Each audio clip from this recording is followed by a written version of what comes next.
All right, welcome. Today, we're going to unlock the secrets of really smart investing. We'll be using the incredible, timeless wisdom of Benjamin Graham and combining it with the super practical insights of Gustavo Cerbasi. By the end of this, we're going to build a simple but really powerful framework to help you become a truly intelligent investor. You know, Benjamin Graham, the guy who mentored Warren Buffett, said something that just changes the whole game. He said the biggest battles in investing, they're not fought on Wall Street. Nope.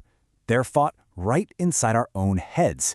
It turns out success isn't really about predicting the future, it's about mastering your own psychology. And that's really the heart of it, isn't it? The market is always going to be volatile, it's going to be unpredictable, and sometimes it's going to be completely irrational. The real trick is stopping your own emotions, the fear, the greed, the overconfidence, from messing with your decisions and blowing up your own success. And Gustavo Cerbasi adds a really important modern perspective to this. He points out that today, with information everywhere, people aren't getting wiped out because they don't know enough. No, they're getting ruined by enthusiasm without discipline. It's that feeling of being a genius when the market is going up, which leads to just disastrous mistakes when things, inevitably, go south. So this brings us to our very first and maybe most important foundational pillar, the mindset. Before you put a single dollar to work, you have to ask yourself one crucial question. Am I an investor or am I a speculator?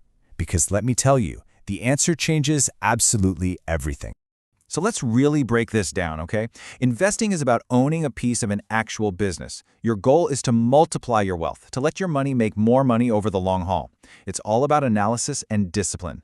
Now, speculating, that's a different beast entirely. You're not trying to multiply, you're just trying to add to what you have by betting on which way the price will wiggle tomorrow. It's a game driven by rumors, hype, and emotion, not by the real value of a business. Okay, to really hammer this point home, let's look at something we hear all the time. Is the house you live in an investment? Well, Cerbasi argues that it's not. It's actually consumption. And why is that? Because the money that's tied up in your house isn't liquid. It's not out there working for you, multiplying itself. Sure, it gives you a place to live, but its main job isn't to make your wealth grow. And that is the crucial difference. An investment has to be working to multiply your wealth. Okay, so once you've got the right mindset, you need a strategy. And for the intelligent investor, that strategy is all about defense. It's not about swinging for the fences and hitting home runs. It's about making sure you don't strike out. You have to protect your money from a permanent loss, because market downturns, well, they aren't a possibility, they are a certainty. And the absolute cornerstone of this defensive strategy is Benjamin Graham's most powerful idea, the margin of safety. The concept is actually beautifully simple. First, you do your homework to figure out what a business is actually worth, its real intrinsic value. Then, you absolutely insist on buying it for a whole lot less than that price. That discount, that gap between the value and the price you pay, that's your margin of safety. It's your cushion. It's the buffer that saves you when you're wrong, or when the economy gets rough, or when just plain old bad luck strikes. You want a perfect example of what happens when people just throw this idea out the window? Oh man, this is a classic. Back in the year 2000, the company 3Com spun off its super popular subsidiary, Palm. For one brief, totally insane moment, the market valued Palm so ridiculously high that 3Com's stake in Palm was worth more than 3Com itself. Think about that. That implies the rest of 3Com's massive, profitable business had a negative value. It made zero sense. It was pure hype with absolutely no margin of safety, and eventually, the market came to its senses and brought the whole thing crashing back down to reality. And that brings us to our third and final pillar, action. You can have the perfect mindset and the best strategy in the world, but they're completely useless if you don't take the right actions. And here's the thing. For an intelligent investor, the most powerful action is often inaction. It's the discipline of patience.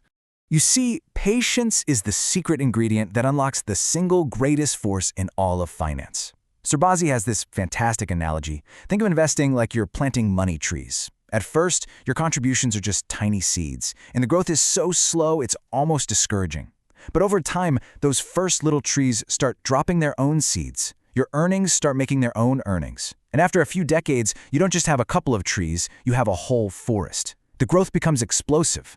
That's the magic of compounding, and its only fuel is time. This is why patience is your superpower. It's the shield that protects you from all these common traps that just destroy so many people's dreams. Graham and Serbazi both warn that these behaviors absolutely demolish wealth. Chasing a hot tip, trying to time the market, or panic selling when things get scary, these actions are the enemy of patience. Every time you give in to them, you cut off the power of compounding. You turn yourself from an investor right back into a speculator, and you become your own worst enemy all over again. So, when you put it all together, the mindset, the strategy, the action, you start to see a clear path, right? This isn't just about learning a few techniques, it's about stepping into a brand new role. It's about shedding the old destructive habits of a speculator and adopting the identity of an intelligent investor. So here it is, the whole framework for building sustainable wealth. It all rests on 3 incredibly powerful pillars. Pillar 1, the mindset. Remember, you are a business owner, not a gambler. Pillar 2, the strategy. Always build that defensive wall with a margin of safety. And Pillar 3, the action. Be patient, be disciplined, and let the unbelievable power of compounding go to work building your forest over time.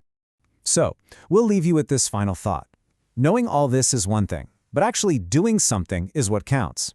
Looking at your own financial life through this new lens, what is the first small, intelligent step you can take, maybe even today, to start living by these timeless principles?